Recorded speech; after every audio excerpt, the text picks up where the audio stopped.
Malam di bulan Oktober tahun 2023, pada sebuah keluarga terdapat seorang anak laki-laki berumur 13 tahun di Florida yang membuat panggilan darurat 911 yang membuat masyarakat setempat terguncang. Dengan suara yang gemetar karena ketakutan dan kepanikan, dia mengakui tindakan yang nggak bisa dia pikirkan yang terjadi di rumahnya. Tindakan bodoh yang sudah dia lakukan sendiri, yang nggak bisa dia prediksi kapanpun oleh dan siapapun. Bersama dengan adik perempuannya masih bayi, tidur nyenyak di kamar sebelah, dan ayah tirinya tinggal berkilometer jauhnya, dan pengakuan mengejutkan tentang anak laki itu membuat para penyelidik yang segera mengungkapkan serangkaian detail yang mengganggu. Namun kenapa anak laki-laki itu melakukan tindakan yang mengerikan itu, dan mungkin ada hal yang lain di balik kisah tragis itu, dan ternyata kebenaran jauh lebih rumit daripada yang dapat dibayangkan. Arena Garcia itu adalah seorang mamanya, lahir pada tahun 1984, merupakan seorang warga negara Kuba yang pindah ke Amerika.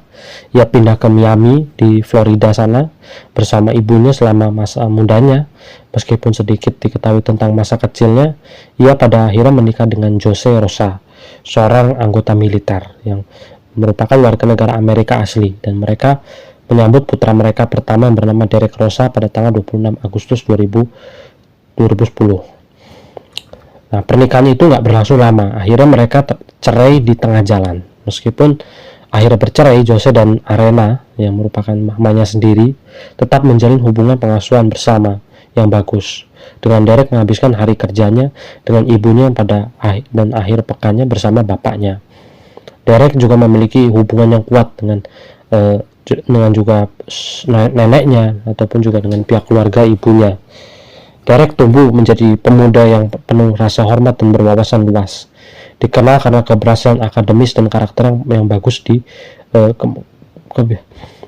kelas. Dia dikenal sebagai anak yang pintar dalam pembelajarannya dan juga aktif di berbagai organisasi. Ia adalah seorang siswa di Metro Academy, tempat ia dikagumi karena belajarnya sangat bagus di sana, dan cita-citanya untuk menjadi seorang insinyur di militer Amerika pun juga dia sangat berkomitmen untuk belajar yang serius agar bisa diterima di sana. Lalu pada waktunya Arena yang merupakan mamanya juga menemukan cinta lagi dari seorang pria bernama Frank Ramos setelah cerai dengan bapaknya Derek itu, yang merupakan seorang pengemudi truk lintas negara dari Amerika ke Kuba. Pada tahun 2023 mereka akhirnya menetap di sebuah apartemen di Hialeah di Florida. Jadi sepasang keluarga itu menetap tinggal di sebuah apartemen yang bernama apartemen Hialeah di kota Florida. Arena sedang mengandung anak kedua mereka. Hanya beberapa hari lagi akan melahirkan. Keluarga tersebut merayakan kelahiran anak mereka dengan pemotretan yang gembira. Waktu itu juga diikuti dengan bapak tirinya Derek pun juga ada di situ.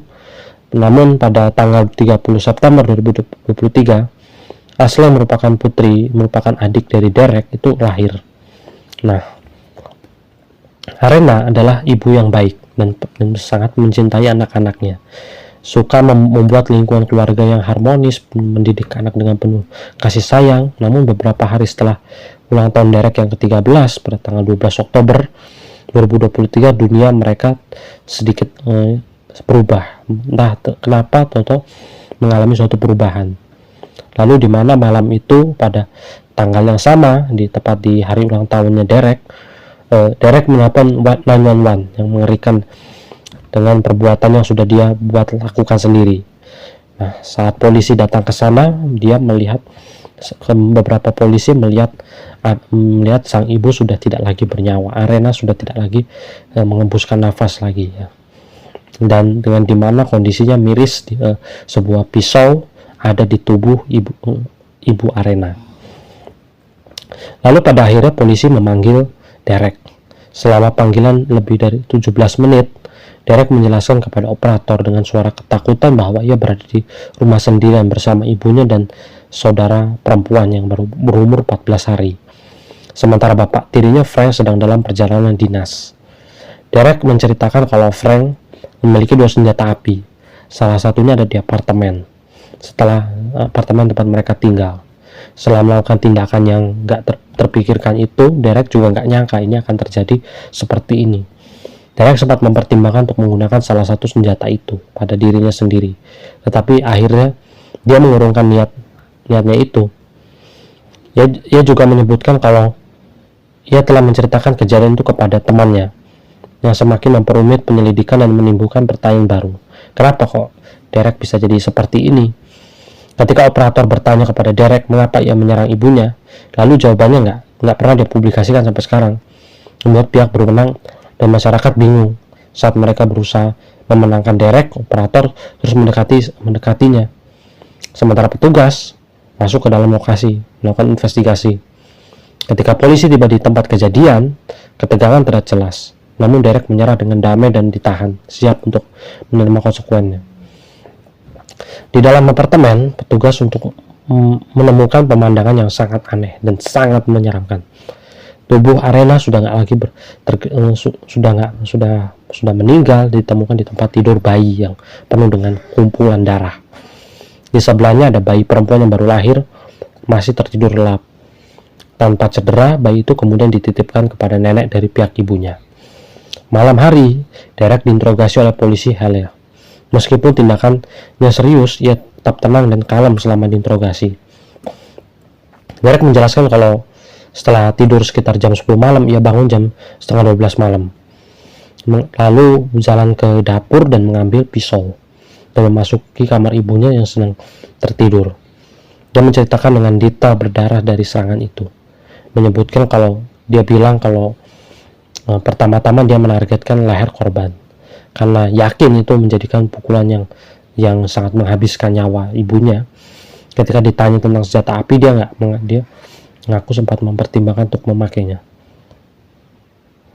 Meskipun akhirnya dia memilih untuk tidak melakukannya. Selama diwawancarai, Derek memperlihatkan noda dari baju dan tangannya yang dijelaskan berasal dari serangan itu. Dia bahkan menunjukkan ukuran pisau yang dia gunakan, menunjukkan kalau dia mendekati ibunya saat ibunya tertidur lelap. Ketenangan dan kejelasannya yang mencekam dalam mengingat tindakan yang brutal itu hanya memperdalam misteri seputar motivasi dan peristiwa tragis malam itu. Selama pemeriksaan Derek, terjadi momen penting yang membuat penyelidik mempertanyakan kondisi mentalnya.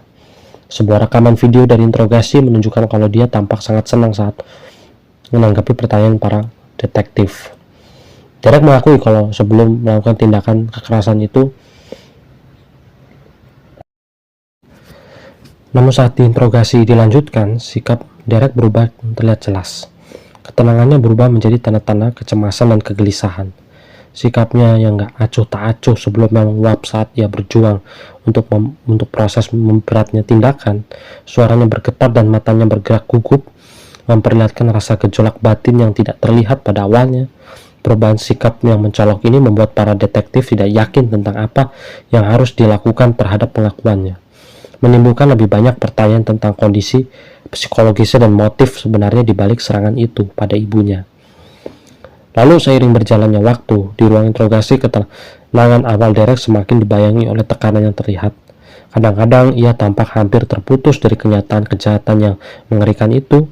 Namun di saat-saat lain ia tampak diliput oleh penyesalan. Para penyelidik dibiarkan bergulat dengan kompleksitas kondisi emosional Derek. Tidak yakin apa ketenangannya merupakan mekanisme pertahanan diri atau tanda masalah psikologis yang lebih mendalam. Reaksinya sepanjang sesi itu dingin dan membingungkan. Beberapa lebih banyak lapisan pada kasus yang sudah membingungkan.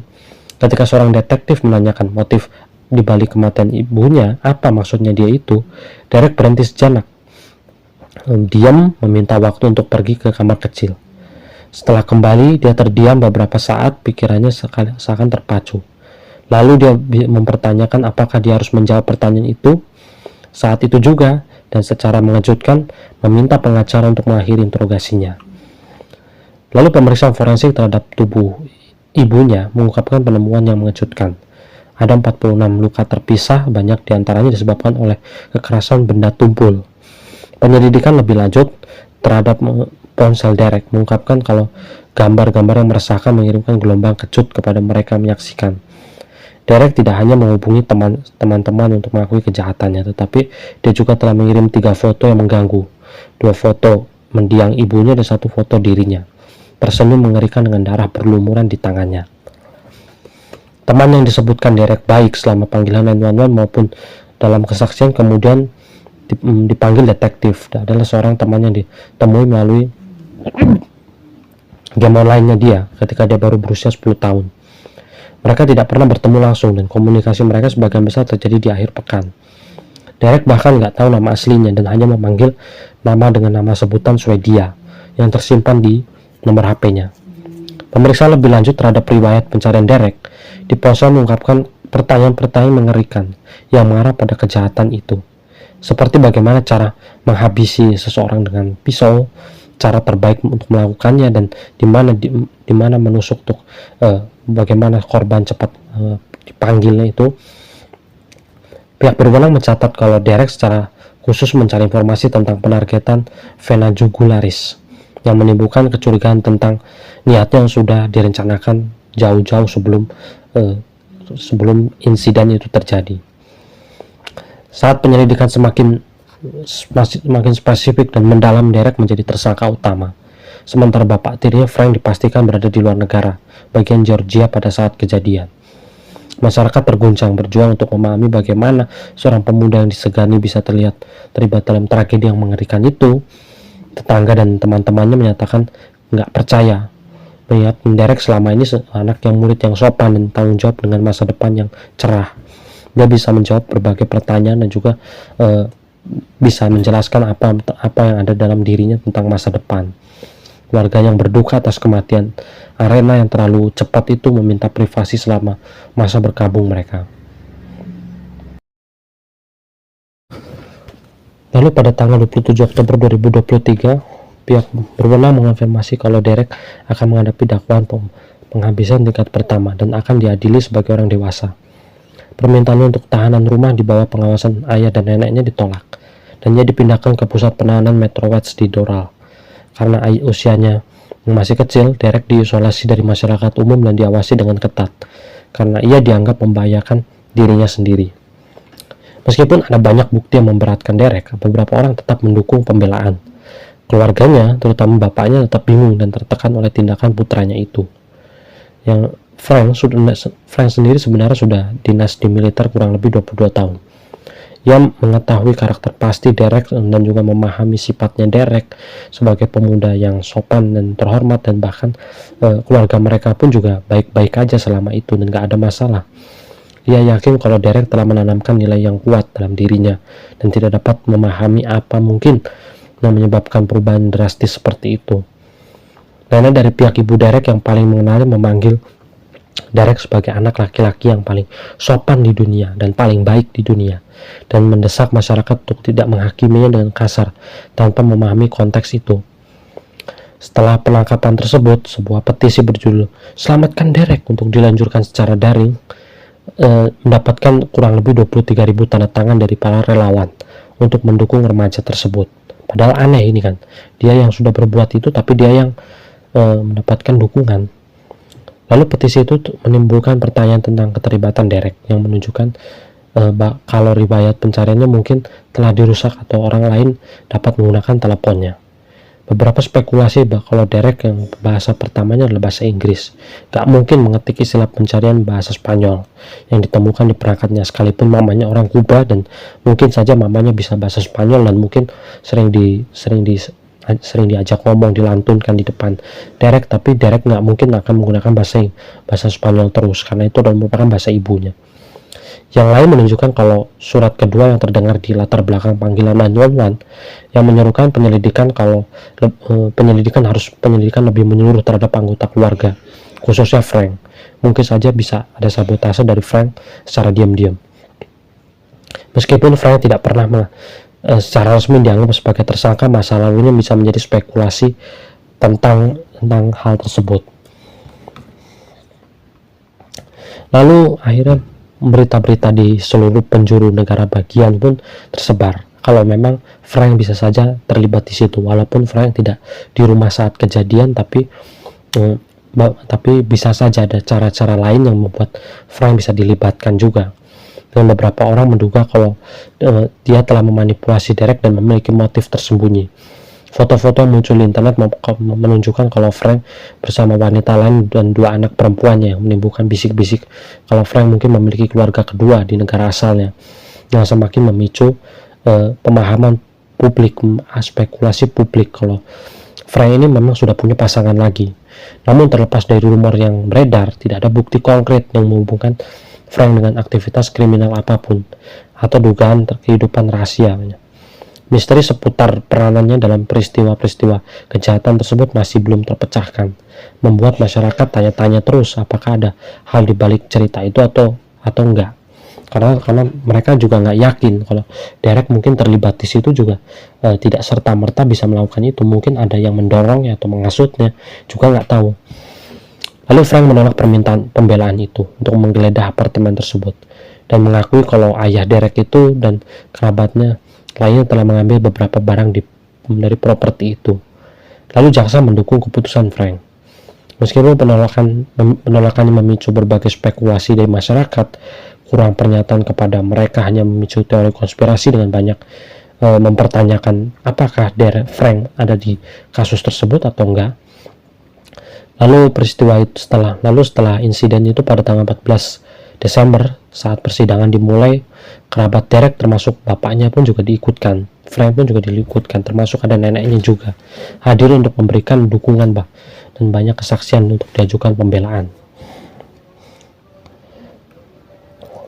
Lalu berdasarkan ahli tersebut, selanjutnya banyak yang beranggapan kalau Derek mungkin berada di dalam spektrum autis, jadi dia mungkin pengidap autis ya, dan menyarankan agar ia diperlakukan seperti itu sampai terbukti sebaliknya. Seorang psikolog dari lapas California juga mendiagnosis Derek dengan ADHD yang mengonfirmasi kalau ia menunjukkan beberapa perilaku yang melukai dirinya sendiri. Perlu dicatat kalau ini adalah pertama kalinya diagnosis autis disebutkan, karena catatan sekolah Derek tidak menunjukkan adanya kekhawatiran sebelum tentang masalahnya perkembangan. Lalu para penyelidik yang telah memeriksa Derek setelah kejahatan tersebut juga memberikan kesaksian dalam sebuah video pengakuan yang mengganggu ditayangkan di pengadilan. Itu adalah momen langka selama persidangan di mana Derek tampak sangat kesal, menundukkan kepala dan tampaknya menangis menyesali perbuatannya itu. Lalu selain jaksa, penuntut merilis juga video keamanan yang baru diperoleh. Video yang pertama itu menunjukkan kalau Derek membuka pintu apartemen tempat ibunya tidur sambil menggendong bayi yang baru lahir. Menurut beberapa sumber terjadi pertengkaran sengit di antara mereka sesaat sebelum penghabisan. Lalu di video lain memperlihatkan Derek berdiri di atas tempat tidur ibunya saat ia tidur beberapa saat sebelum pisau itu bergerak. Pengadilan juga diperlihatkan foto-foto dari tempat kejadian perkara, termasuk senjata yang digunakan, semakin memperparah kengerian kejahatan itu.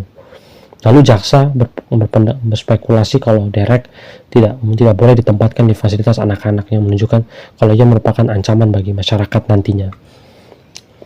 Setelah berhari-hari memberikan kesan, hakim menyatakan kalau atas sedikitnya waktu Derek di luar penjara, tetapi nggak menemukan adanya pelanggaran yang jelas terhadap hak-haknya dia selama di penjara. Ya.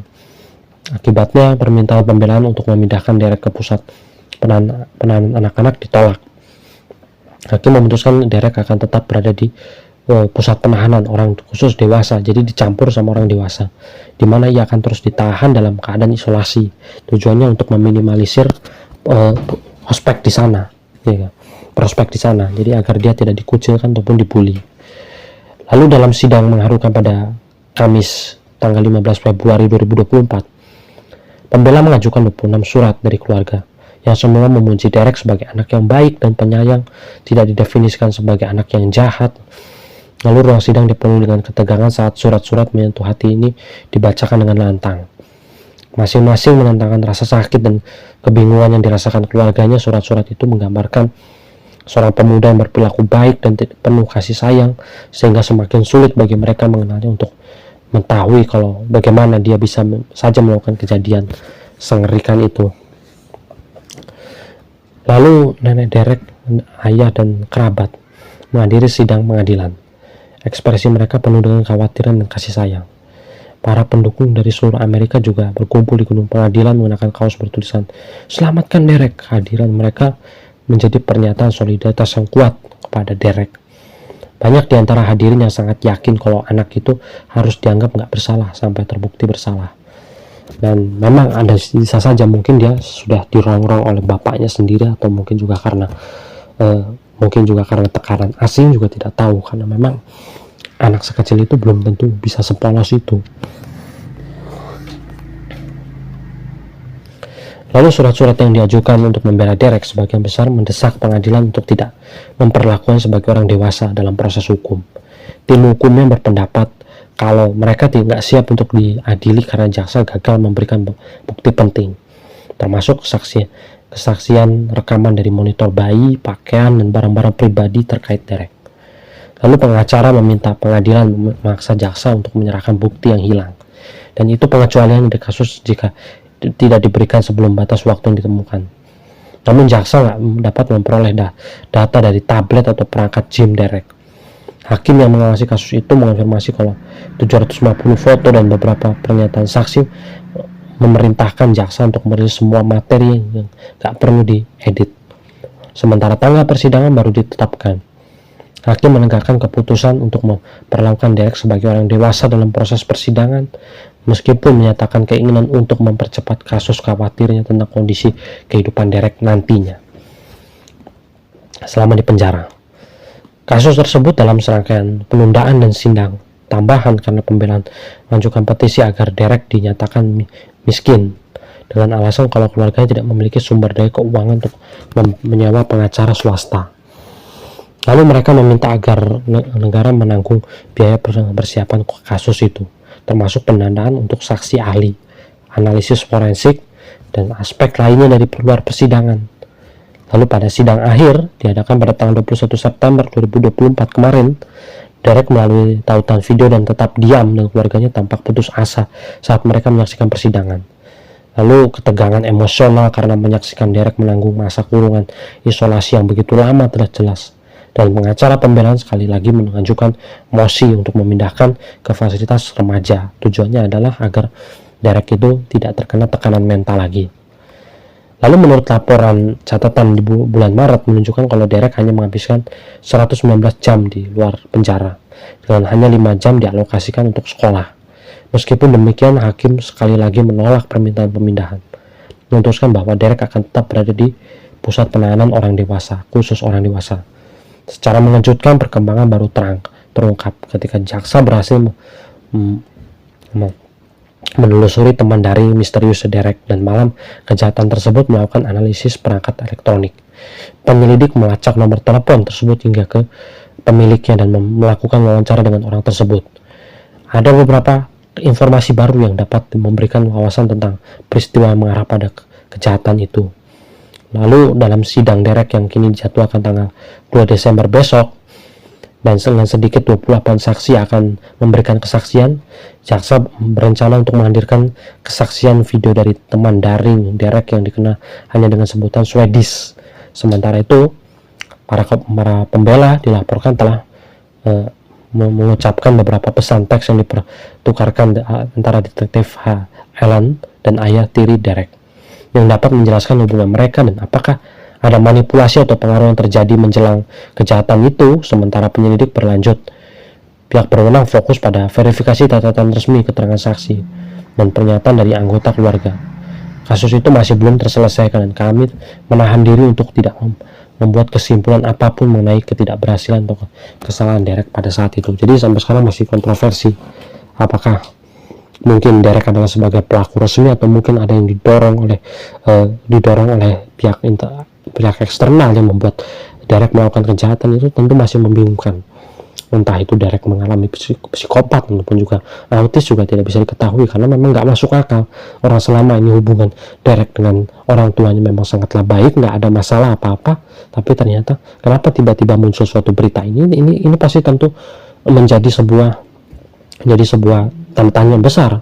Kenapa anak bisa sekecil ini bisa melakukan hal itu, dan apa salah ibunya? Mungkin juga ada masalah dari dalam rumah tangga mereka, ya entah ada perselisihan antara Derek dengan ibunya yang mungkin itu nggak pernah dipublikasikan karena memang ibunya memang demi menjaga image keluarga agar terlihat positif di kalangan masyarakat.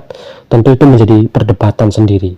Dan sampai saat ini memang apakah benar Derek sebagai pelakunya atau memang ada dorongan eksternal pun juga tidak bisa diketahui secara pasti.